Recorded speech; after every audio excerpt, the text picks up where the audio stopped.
Hello, Richard. Welcome to the episode. How are you doing? Great, Judith. Thanks very much. All right. So, Richard, let's hear about you. So, please tell us who you are and what drew you to the ERP space. Sure. So, without going into immense detail, I graduated as a mechanical engineer from uni, and I went initially into construction, Mm. and I loved that. That got into my blood, and then I transitioned from there to manufacturing, into fast-moving consumer good manufacturing. So, I guess by the time I, worked for 15 years, I'd kind of amassed a fair bit of industry experience. During my time in the manufacturing part of my career, towards the end there, the organisation decided to replace its legacy systems with SAP, and in those days it was R2. So that's a while ago. You get a sense of how long I've been around by that. And I was invited to become part of the project team, and I loved it. And I really, I guess, discovered that that type of work really suited me. We rolled out SAP to Australia and then to the Pacific Islands. And then the next iteration was going to be New Zealand. At that stage, I just got married, just bought a house. And so it really didn't suit us. We would have gone otherwise, but it just didn't suit us. So my brother-in-law, who's always been very supportive of me, knew that I was looking for work or interested in a move. And again, indicating what it was like in the old days, he cut an ad out of the newspaper and he sent it to me via snail mail. And it was for Price Waterhouse looking for an SAP consultant. Anyway, I applied for the job, got the job, and worked for them for a small number of years, mainly as a MM and PP consultant, manufacturing and production planning, because that's what I'd done in the manufacturing area. I'd been a production planning manager. So did the SAP implementations there for Ericsson and Gillette, which I loved. That's really where I cut my teeth on the ERP projects, plus at the manufacturing organisation as well. So they went well. Great experience. Again, just reinforced my love of doing that sort of work. And I guess really by that stage, I'd kind of become fully immersed in the SAP world. Discovering that you can never know it all. I mean, it's like going into another universe and exploring all the time. I'm sure many others that have been through that process would agree. And then I moved to Deloitte Consulting, more SAP implementation work. Mainly the customer there was Telstra. Did e-commerce implementation there. Also some other application management work. And then my journey took me to NAB, National Australia Bank. And I was there for nearly 20 years, doing project management in IT, initially in SAP, and then broadened out into all sorts of other things: reporting solutions, business objects, Hyperion financial management, mainframe upgrades, and then got into infrastructure work as well, network, MPLS core type work, data center relocation work, operating system upgrades. Really was a brilliant place to work. There was never any end of projects. In fact, more projects than we could ever deliver. And it meant that my comfort zone really expanded. And although I did return to SAP before I left NAB, we produced a carve-out solution for our New Zealand subsidiary. I just really became more and more confident in terms of the sorts of projects that I was able to lead. And then that episode came to a natural end with a redundancy package, which was no problem for me personally. The company put us through an outplacement agency, and they taught us all about LinkedIn profiles and resumes and attending interviews and what have you. And I was reaching out to my network, and by that stage, it was a fairly small network, but a number of people were very helpful. And one guy said to me, Richard, yeah, sure, I can help you get a job. But he said, you've been around the traps a fair while. Why don't you do something for yourself? And I thought, oh gosh, you're about the third person this week that said that same thing. Maybe there's something in this. And I thought, well, what Message could from that the be? God, right? Sorry, Judith. Yeah, there's a message coming from the universe. It's coming from above. Absolutely, absolutely. Yeah, you and I just discussed that earlier. And I thought, what can it be? And I'd known friends that had started their own businesses, and some had gone from what they knew really well to something that they didn't know at all well. And the journey was really hard for them. And I thought, well, I don't really want to go through that. And I thought, well, what do I know well and what do I like doing? And I thought, well, really, IT project management's what I like doing and can do. And I thought, well, I've got all this experience. Maybe it's time to share that with others in industry.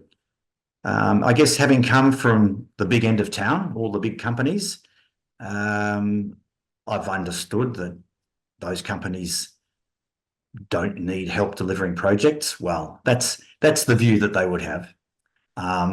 Big companies are meant to have the resources to deliver large projects, and I think often it would be frowned upon if they reached out for help. So I know that's not entirely the case. I know there are big companies that probably would benefit greatly from reaching out, but it often doesn't happen.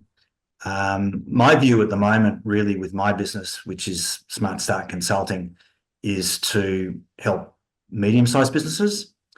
What I see in a medium-sized business is generally a business owner who is highly capable, highly experienced, highly intelligent, highly motivated, highly capable, and highly resilient. And that's why they're business owners, and they will wrangle with all sorts of challenges as they come up. But I think an ERP implementation that's another level above. I know one example of a business owner who moved factories very successfully. But I think an ERP implementation, they don't happen very often. Every 10 or 15 years, maybe. Once a lifetime. And so even if the business owner has lived through one of these experiences before, it might have been a while ago, might have been at a different company, might have been in a different industry. And it's not their core job. It's not their core business delivery. So, business owners want to spend a lot of time thinking about their customers, thinking about their products, thinking about their market, thinking about their bottom line. Really having to worry about the IT side of things is a distraction. And with the medium-sized businesses, it's a challenge, obviously. They don't have all the money that they might want to employ all the consultants that they might want. They don't have the time available to get fully involved. So my value proposition is, let me work with you to deliver your project. You might not be able to afford a full-time project manager or indeed a full-time project team. You might be reliant on the vendor to assist with the delivery of the project. You might have a system integrator involved, or you might not. But chances are you've actually never lived through this entire process before, or maybe not recently. So to have someone who's experienced in this, who's done this pretty much all their career, to be working alongside you, my view is that adds huge value to an organisation. Need not cost a lot. My services could be engaged off and on an as required basis, and the business owner can run the project themselves. They can appoint a project leader. I can mentor that project leader. I can coach them. I can advise them. I can identify the pitfalls. I can help them navigate around all the challenges to deliver a successful outcome. One of the biggest challenges with an ERP project is adoption. So you can do all the hard work planning, you can do all the hard work implementing, but if it's not going to get used by the user base, then it is a failure. So making sure that the user community are brought along on the journey, that the communication is continuous, strong, that the organisation continues to have confidence in the delivery of the project and the transformation is really, really important. And I guess these are things that I live and breathe every day.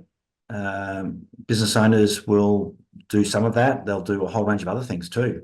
There'll be new product launches. There'll be HR challenges to overcome, et cetera, et cetera. So to have someone who is focused on the ERP transformation, I think can add value and can save companies money and can provide a successful outcome in a shorter time frame. So that's kind of the I wouldn't call it a short summary, Judith, but that's kind of where I came from and where I am now. So yeah. And that is beautiful, right? So what you're doing is very simple, but very important to especially small and medium case businesses. So just rephrasing it for the audience, having a person who can be available to manage the project when and where it's needed speaks volumes. So not every business can afford a dedicated team or a project manager. So that's where Richard's services come in. And this is about spending money where it's worth and getting the advice on mentorship to find out what is important to your organization. So it's not being, done to you, it's being done for you and with you. And that's where Richard's expertise comes from. Yeah, nicely summarized. Thanks, Judith. Well, and that's beautiful. So talking about your client base, Richard, so what type of clients would like to use your services? So small and medium businesses is great. And is there any flavor of client base where your services would be most useful for them in the cloud? Yeah, so manufacturing certainly is a strong suit of mine. I get manufacturing. I understand MRP. I understand MES. So and warehouse management, those sorts of things. So logistics. Probably more goods providers than service providers. Although I think really in many ways, everything that a manufacturing company has encompasses what a service provider has anyway. Not to say that service provision is simple, but without needing to worry about inventory, without needing to worry about distribution, some businesses that do not provide goods are simpler. So, and within manufacturing, one area that I have had a chance to explore is food manufacturing. So, not to say that my manufacturing experience in my own career was in lubricant manufacture, but really fast-moving consumer goods is probably the sweet spot for me. Okay, that's very, very lucrative and niche, right? So FMCG perishables.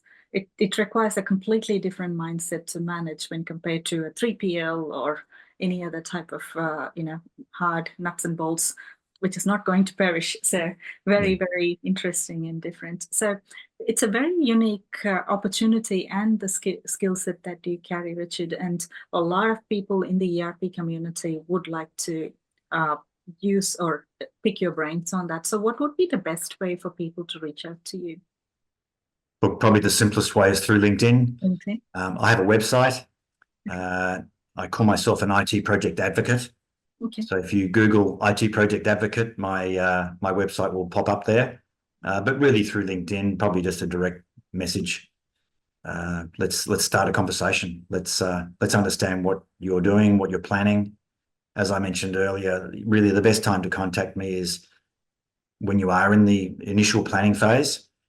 Before you've committed, too much to which solution you're going with, or what the scope of the project is and all that sort of stuff. I think really, just a couple of conversations can help to steer you in the right direction. I think one of the big challenges with these ERP implementations and digital transformations, as we call them, is the various stakeholders that have different agendas. Again, a bit like my commentary around business owners, department heads are in those positions because they're self-starters, they have independent thinking, and inevitably they're going to have their own agendas. They might overlap strongly with that of the rest of the organization, or they might not. And this is where personality types comes into play as well. So it's really being able to coordinate and organize the troops, as it were, to all be, to use an old-fashioned adage, to be singing from the same hymn sheet. That's really important with these types of projects. You are going into battle, as it were. Yeah. And it's really important that everybody is working in the same direction. So, before any of the kind of maybe challenging discussions occur, or the pushback starts, or the different agendas commence, that's the time to be talking to me. Yeah. So, I'd prefer to be talking to the CEO, person in charge, to help set the scene, help understand what their current pain points are, what it is that they want to achieve out of the whole implementation. So, this is where, I like to get involved with understanding what are the organization's missions and visions. What are they wanting to achieve? Are they on a growth trajectory? What is their strategy?